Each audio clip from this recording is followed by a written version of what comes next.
వేం కటయీతి అని చెప్పబడినట్లుగా వేం అంటే పాపములు, కట అంటే తీసివేయటం. పాపరాశినంతా కూడా తీసివేసి పుణ్యాన్ని వృద్ధి చేసి మనం ఏ ప్రకారంగా ముందుకు వెళ్ళినట్లయితే మనకు క్షేమం కలుగుతుందో ఆ ప్రకారంగా మనల్ని అనుగ్రహించేటువంటి దైవం, మనల్ని పరిపాలన చేసేటువంటి దైవం కనుక విష్ణుమూర్తికి శ్రీ వెంకటేశ్వరుడు అనేటువంటి పేరు కలిగింది. ఈశ్వరుడు అంటే ప్రభువు, పరిపాలించేటువంటి వాడు అని అర్థం. పాపరాశినంతా కూడా ధ్వంసం చేసి తీసివేసి మనం పరిపాలన చేసేటువంటి స్వామి కనుక స్వామివారిని వెంకటేశ్వర స్వామివారు అని అంటున్నాం. ఆయన సాక్షాత్తు లక్ష్మీపతి కనుక, శ్రీ అంటే విశ్వం అనేటువంటి అర్థం ఉంది కనుక ఈ విశ్వమునంతటికి కూడా పరిపాలన చేస్తున్నాడు అంటానికి అర్థంగా ఈ వెంకటేశ్వర నామానికి ముందుగా శ్రీకారాన్ని చేసి శ్రీ వెంకటేశ్వర స్వామి వారు అని చెప్పని మనం పిలుచుకుంటున్నాం. అటువంటి శ్రీ వెంకటేశ్వర స్వామి వారిని మనస్ఫూర్తిగా మనం ధ్యానం చేయడానికి, తరించడానికి, మనకు ఉండేటువంటి పాపరాశిని ధ్వంసం చేసుకోవడానికి మనకు ఉపకరించేటువంటి పరమాద్భుతమైనటువంటి స్తోత్రమే శ్రీ వెంకటేశం మనసా స్మరామి అంటూ మనసులో స్వామి నేను చింతన చేస్తున్నాను అని చెప్పుకోవడానికి కానీ ఉపకరించేటువంటి స్తోత్రం. అంతటి భవ్యమైనటువంటి ఆ స్తోత్రాన్ని శ్రవణం చేద్దాం. శ్రీనివాసుడి యొక్క పరిపూర్ణమైనటువంటి అనుగ్రహాన్ని పొందుదాం.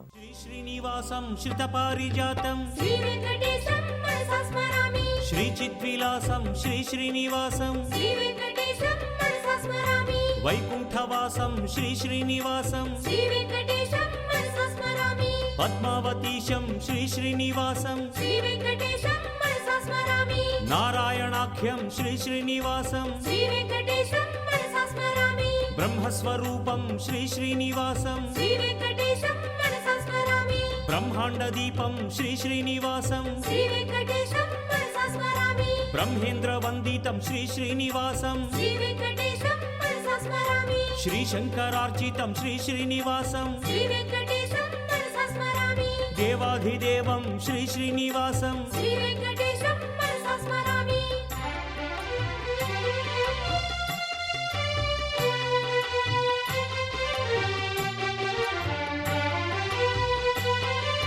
శ్రీగిరి నిలయం శ్రీ శ్రీనివాసం శ్రీ వెంకటేశం మనసా స్మరామి, శేషాద్రివాసం శ్రీ శ్రీనివాసం శ్రీ వెంకటేశం మనసా స్మరామి, గరుడాచలేశం శ్రీ శ్రీనివాసం శ్రీ వెంకటేశం మనసా స్మరామి, వెంకటాద్రీశం శ్రీ శ్రీనివాసం శ్రీ వెంకటేశం మనసా స్మరామి, నారాయణేశం శ్రీ శ్రీనివాసం శ్రీ వెంకటేశం మనసా స్మరామి, వృషభాద్రివాసం శ్రీ శ్రీనివాసం శ్రీ వెంకటేశం మనసా స్మరామి, వృషశైలవాసం శ్రీ శ్రీనివాసం శ్రీ వెంకటేశం మనసా స్మరామి, సప్తాద్రివాసం శ్రీ శ్రీనివాసం శ్రీ వెంకటేశం మనసా స్మరామి, ఆద్యంతరహితం శ్రీ శ్రీనివాసం శ్రీ వెంకటేశం మనసా స్మరామి, ఆనంద నిలయం శ్రీ శ్రీనివాసం శ్రీ వెంకటేశం మనసా స్మరామి.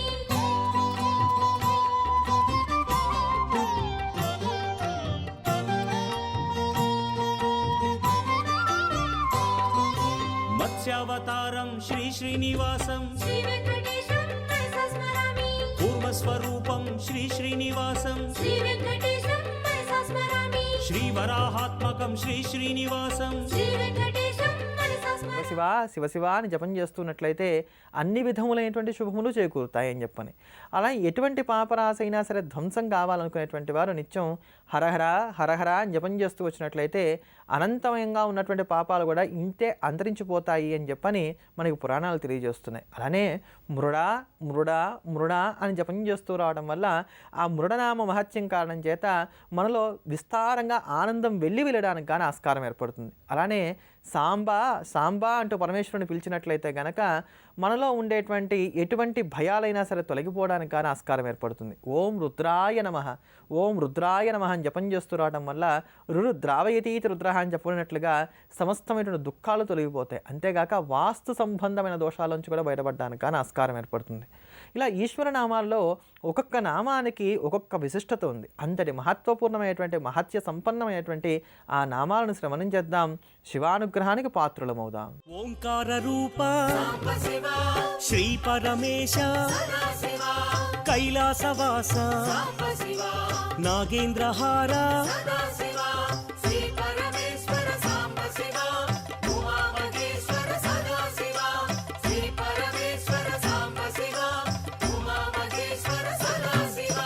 పార్వతీ నాయక పురాణ పురుష పాప వినాశ పాహి మహేశ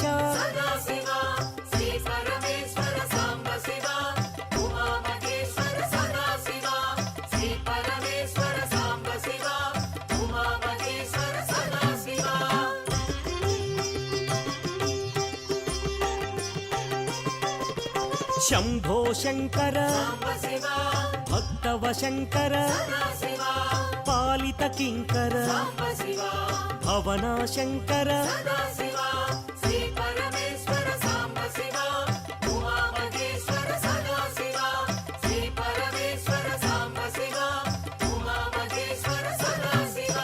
నమ శివాయ మహేశ్వరాయ మహాదేవాయ వామదేవాయ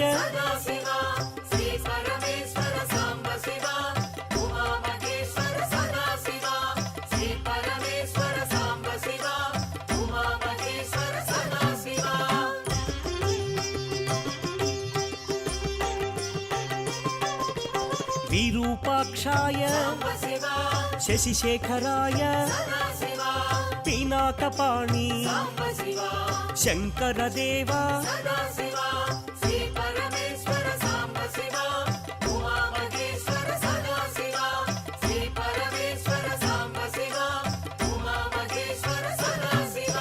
త్రిశూలపాణి విష్ణువల్లభ అంబికనాథ శ్రీకంఠాయ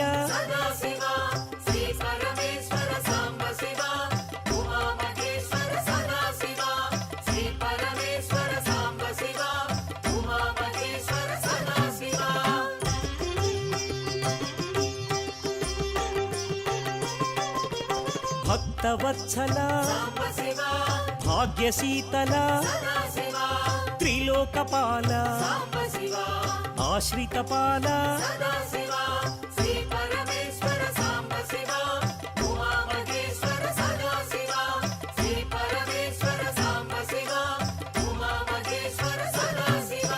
భవభయనాశ త్రిలోకేశ కపాలమాల లలాటాక్ష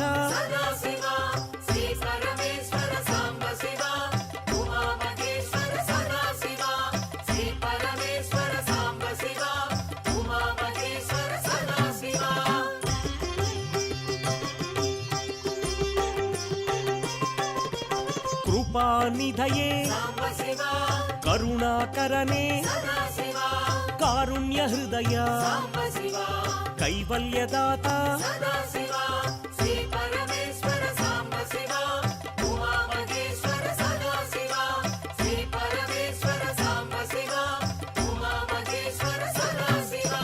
పరశుహస్తాయ జటాధరాయ కైలాస నిలయ కఠోరాయ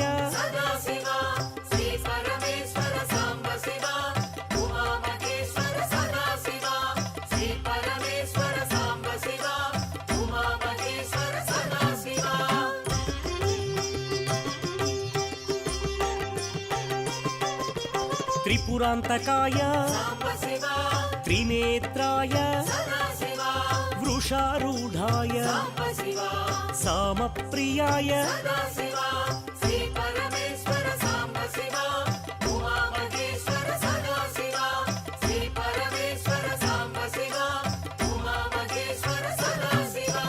యజ్ఞమయాయ యజ్ఞధ్వంసినే సదాశివాయ సాంబ శివాయ